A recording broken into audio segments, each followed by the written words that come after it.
Hey guys, this is your host Richard with another marvelous video. Hey there folks, I hope you're ready for another video explaining a different species of kooky creatures. The much anticipated directorial debut of Ishana Night Shyamalan, daughter of renowned filmmaker M. Night Shyamalan, is finally out. The Watchers stars Dakota Fanning, Olwyn and Georgina Campbell in titular roles, and has created much hubbub in Hollywood, not just because of its promising premise, but also to see what kind of flavor of horror Ishana Night Shyamalan brings to the audience. M. Night Shyamalan is practically a brand when it comes to everything spooky in cinema, and it'll be pretty interesting to see how his daughter carries forward this legacy while adding her own touch of creative mastery to it. The Watchers was released on June 7, 2024 in the United States and is produced by Warner Brothers. Pretty ambitious stuff, right? Well, audiences seem to have mixed feelings about the movie. Even with a very exciting and promising plotline, the young director seemed to have missed the mark only slightly through the delivery of the story. Mind you, the element of horror and intrigue is no joke, and the performances by the cast are absolutely top-notch. Even then, something seems to be missing, the sort of finesse that comes with creating anything in the horror genre, especially when the story combines mythology and fantasy. Well, enough of that for now. How about I tell you more about the movie so you can judge it for yourself? Let's move on then. Before we go into our explanation, we have a very small request. If you like our content, please support us by subscribing to our channel. This is a small click for you, but for us, it means a lot. Thank you. Let's begin. I need to run. Let's go. Who are the Watchers? As the name suggests, the central plot of the Watchers revolves around these mysterious and quite dangerous creatures known as Watchers. Their main role, you guessed it, is to keep watch over humans. Now, why they do this is not explored in length, but a number of theories have come forth since the release of the movie, which can probably give us an idea about the nature of these Watchers and why they do what they do. The movie is an adaptation of the novel of the same name by A.M. Shine, and for the most part it sticks to the original plot of the novel. Essentially, the movie revolves around four people who must survive and protect themselves against the nightly visits of mysterious beings called the Watchers, who seem to have pretty strict rules when it comes to being in proximity to humankind. I'll now be explaining the plot of the movie in detail, so if you want no spoilers, please forward to the end of the video. Mina works at a pet shop in the city of Galway, Ireland, and cosplays at bars at night. She has a twin sister Lucy from whom she's estranged, and she's an immigrant from America. The movie does a considerably good job of delving deep into Mina's past, which is the key to understanding her nature. Fanning portrayed the character wonderfully, embracing Mina's trauma and resilient nature as well as acting tough when required to. It's revealed that Mina and Lucy's mother had died around 15 years prior to the events of the movie, and Mina was largely responsible for this traumatic event. For any person, this knowledge can cause significant stress, which is something Mina is shown to be struggling with and coming to terms with. This setting of the character's background is pretty ominous in itself, which points to the later events in the story being equally, if not more, ominous. So far, so good. So, the pet shop owner asks Mina with transporting a pretty rare parrot to a zoo in Belfast. Despite her past and trauma, this seems to point to the fact that Mina must be good at her job for a boss to give her such a responsibility. The unassuming Mina gets to work and aims to drive to Belfast, deliver the parrot and come back without any hassle. And this is always where the twist comes in all horror movies. Mina's car breaks down in the middle of nowhere, and she finds herself stranded in the middle of a directionless forest. The Irish woods are beautiful to look at, but probably not in a horror setting, and Ishana Night Shyamalan does a pretty fascinating job at using the haunting forest setting to further enhance the spooky theme of the movie. Back to the movie. Mina tries to find her way out, but nightfall comes with the ominous flight of almost every bird that resides in the forest. Mina starts to get this uncomfortable feeling that she's the only living being in the vicinity, and tries to look for shelter. Her car is useless, and slowly it appears as if the forest around her becomes menacing, slowly baring its teeth at her, giving her a taste of pure horror. As Mina begins to run, and for good reason, you'll see why, she suddenly encounters a small bunker-like building, where an elderly woman named Madeline quickly ushers her inside. Mina finds two other people inside the bunker other than Madeline, Kira, and Daniel. The bunker is shaped pretty oddly, almost as if constructed on purpose. It has 3 walls and a large window, through which the forest outside can be seen. The residents of the bunker inform Mina that they call the building the Coop. And now comes the actual crux of the movie. Mina is told about the Watchers, who are mysterious humanoid creatures that come to the Coop every night to observe the residents. These creatures of the night are very particular about observing the humans, and they do so through the window,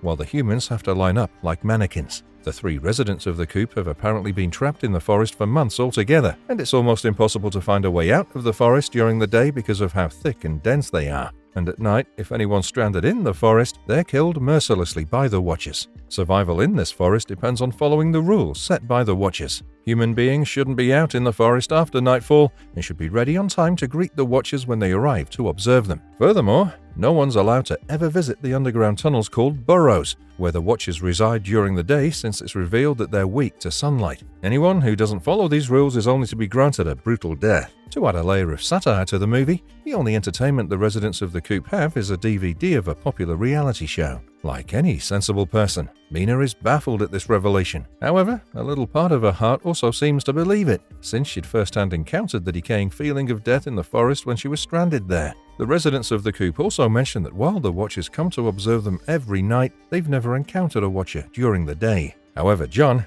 Kira's husband, had left the coop a few days back and had not returned yet. Maybe he's dead or still alive. This piques Mina's attention, as she believes the key to escaping the forest and the Watchers is to know more about them, and the only way to do it is by exploring their hideout, the burrows. With a mighty heart, she accompanies Daniel to explore the burrows, and in the beginning is quite successful. She finds a lot of items mainly used by humans, such as a camcorder. This leads Mina to believe that the items were probably recovered by the Watchers from the humans they killed, or they're items the Watchers themselves use. However, before she can think any further, they're ambushed by a Watcher and make a very slim return to the coop before night falls. That very night, Kira's missing husband John comes to the coop and asks to be let in. However, Madeline seems to find this odd and refuses to allow him to enter. John also fails to verify himself to his wife Kira, following which it looks like he's dragged away into the depths of the woods. When the Watchers arrive to observe the residents of the coop, they're not in high spirits. They attempt to break the window and even crack it. Madeline then returns the trinket stolen by Mina to the burrows, in a fashion as if to please the creatures,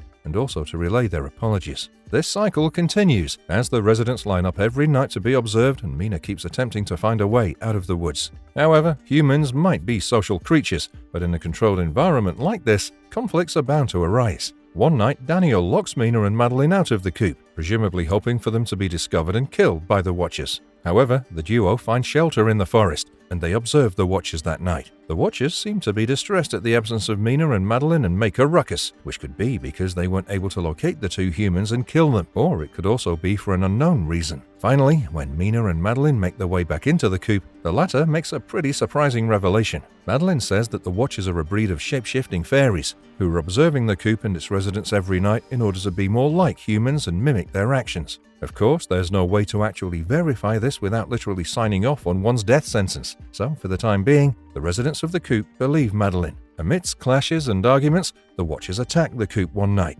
It could be because Mina and Madeline had broken the rules and stayed out one night, but this isn't explicitly mentioned in the movie. In an attempt to save themselves, the residents make their way through an underground tunnel beneath the coop. And this is where we get slightly closer to unearthing the mystery of the Watchers. Mina finds an abandoned study belonging to a scientist named Professor Rory Kilmartin, who had created the coop in the middle of the forest. Video diaries of the late professor serve as a point of escape for the group. It's revealed that Professor Kilmartin had arrived in this part of the Irish woods to study these mysterious fairies and had somehow even captured a Watcher to observe how they behave. Over time, the professor had ended up bonding with the creature as well. However, the experiment seemed to have gone awry, and in the final entry, the professor had given instructions on how to get away from the forest for good using a boat, through which escape was possible before nightfall. He'd also requested for his research on the Watchers to be destroyed forever, before seemingly attempting to kill the Watcher he'd captured and bonded with, as well as himself. This revelation comes as nothing short of treasure for the group, which has been trapped in the labyrinth-like forest over weeks. So, the next day, all 4 residents of the coop attempt to make their way out. They reach the river, situated on the outskirts of the forest. Madeline makes another shocking revelation while they're on the move, showing them a stone with markings on it. She says that the fairies and humans once lived in complete harmony, but the latter rebelled and drove the fairies underground. Not only that, the fairies were also stripped of their wings and imprisoned. This could explain why the Watchers like to observe the humans at night through the coop's window, a cruel metaphor for imprisoning their kind at one point in time. Finally, when the group arrives at the riverbank, Daniel ends up chasing a Watcher who's taken the form of Kieran's husband, John. Daniel is unfortunately killed, but Madeline, Mina, and Kira are able to escape the forest and return to their respective homes. The trauma of the events continue to haunt Mina, and she goes to Professor Kilmartin's university to destroy his research, as he'd proposed. She finds out from his notes that Madeline was indeed correct. Humans and fairies used to live in harmony in the past, and sometimes they'd also procreate. Their offspring would be able to withstand the sun as well. However, she makes another shocking revelation. She finds a picture of the professor and his wife, except that his wife, who had died 5 years ago, looks exactly like Madeline. Mina's able to join the dots and she comes to the realization that Madeline was none other than a Watcher herself, who had taken the form of Professor Kilmartin's wife and brought Mina, Daniel, Kira, and John to the coop. Fearing for Kira's safety, Mina returns home only to find it broken into, with a paper containing Kira's address missing. In a frenzy, Mina goes to Kira's house and finds Madeline already there, having taken the form of Kira. She knocks down the real Kira after Mina tells her the truth about Madeline being a Watcher. It's hinted that the Watcher had done this to make sure the remaining Watchers can observe the humans and learn how to behave like them. Remember how Madeline had said this before at the coop? With the ultimate aim of infiltrating human society, Madeline reveals that she is indeed a Watcher, except that she can walk in the sun. Due to this fact, she was abandoned by the remaining Watchers, who considered her an outcast. This basically indicates that one of Watcher Madeline's parents was human, so she's what's known as a halfling. Madeline tries to kill both Mina and Kira, but Mina persuades her to let go of her anger and prejudice against human beings, saying that it's entirely possible that there are more halflings in the world. As a result of this, Madeline has a change of heart and she spares them. It's shown that unlike the rest of the Watchers, Madeline has wings, using which she departs. Mina then reunites with her twin sister Lucy and starts to forgive herself for causing the car accident that had caused the death of their mother all those years back. While the two meet, a little girl stands outside the window, seemingly keeping a watch over Mina. This is none other than Madeline. A closer look at the creatures. Are they changelings? The origin story of the Watchers can be found in European folklore. Their real forms are not exactly revealed throughout the movie, and the only times they're seen, they appear humanoid. This leads to people believing different theories. For example, the aversion to the sun and only coming out at night could indicate that they're vampires. However, they don't drink blood or hunt people for sustenance. Thus, the vampire theory is probably not true. The most persuasive theory is that the Watchers are supernatural creatures known as changelings. In folklore, these creatures take the place of children who are kidnapped by fairies. However, in Irish folklore in particular, changelings are not referred to as children, but the fairies themselves. These creatures have the ability to change their appearances to humans, even mimic all their actions and behavior, which is probably what they're shown trying to attempt in the movie. Here's an interesting trivia that many of you may not know. Changelings and fairies were said to be the original inhabitants of Ireland, as per Irish folklore. This is referenced in the movie when Watcher Madeline says that at some point in history, humans and fairies/changelings lived in harmony together. The Celts were a settler human tribe that had settled in Ireland later, and they lived with fairies quite normally and even procreated with them. However, it's not mentioned why there was a battle between the species and how humans won the battle. It's only mentioned that the humans had attacked the fairies and driven them underground, which is where they're mostly seen during the Watchers. However, the movie doesn't explicitly mention whether the creatures are changelings or fairies. This is just an assumption fans have made, based on the Irish setting of the movie and the prevalent folklore of the region. What type of powers do they have? The most striking ability fairies have is the ability to take on the appearance of other people, complete with their voices and mannerisms. However, that being said, this ability takes time to perfect, which is evident in the way the Watchers observe the residents of the coop every night. They're probably trying to mimic their actions and become more human-like. The fact that their ability to look like other humans is unrefined is seen in the scene where a Watcher impersonates John and kills Daniel. Despite looking exactly like John, the Watcher can't completely impersonate his actions and behavior. In addition to this, the fairies in the Watchers are shown to have superhuman strength, speed, and agility. This is shown at various points throughout the movie, for example during the scene where they tear down the coop with their hands. It's also revealed that since they're fairies, at some point they used to have wings, but after the war with humans they were stripped of the wings and driven underground. It's not referenced in the movie if these creatures are immortal or not, but the evidence does point to them being able to live far longer than humans at least. Their primary weakness is the sunlight, which is why they live underground in the burrows during the daytime. This is more of a reference to sloths, a very vicious breed of fairies who attack humans and can't survive the sunlight. Is Madeline also a changeling? Once again, if you want to avoid spoilers, please hop on to the next part of the video. It's revealed at the end of the movie that the character Madeline was in fact a Watcher as well, who had taken on the appearance of Professor Kilmartin's wife after killing him. She was the Watcher the Professor had captured and bonded with, but it wasn't he who had killed her. While her intentions for taking on the form of the late Professor's wife are not revealed, it could be because she wanted to be assimilated into human society and look like a human being. Or it could also be because she wanted the rest of the Watchers to rely on her, as she'd bring more humans to the coop and have the Watchers observe more people. That being said, it's also revealed that she's neither completely human nor completely a changeling/fairy. This is obvious in the way that she's able to walk in the sunlight without any problems, which is something no other Watcher is able to do. Moreover, she also has wings, which is a first for any watcher in the movie. This indicates, as we've mentioned, that one of her parents was a human. Madeline had said that in the past, humans and changelings would fall in love and have children, and she is likely a result of the same. However, in that case, she can't technically be called a changeling. The term halfling would probably be a more accurate way to describe her. For those of you who are familiar with the term halfling, you've probably read Tolkien and are familiar with creatures that are otherwise humans but are very small. Well, here, halfling refers to a creature that's half human and half changeling, which is what Madeline is.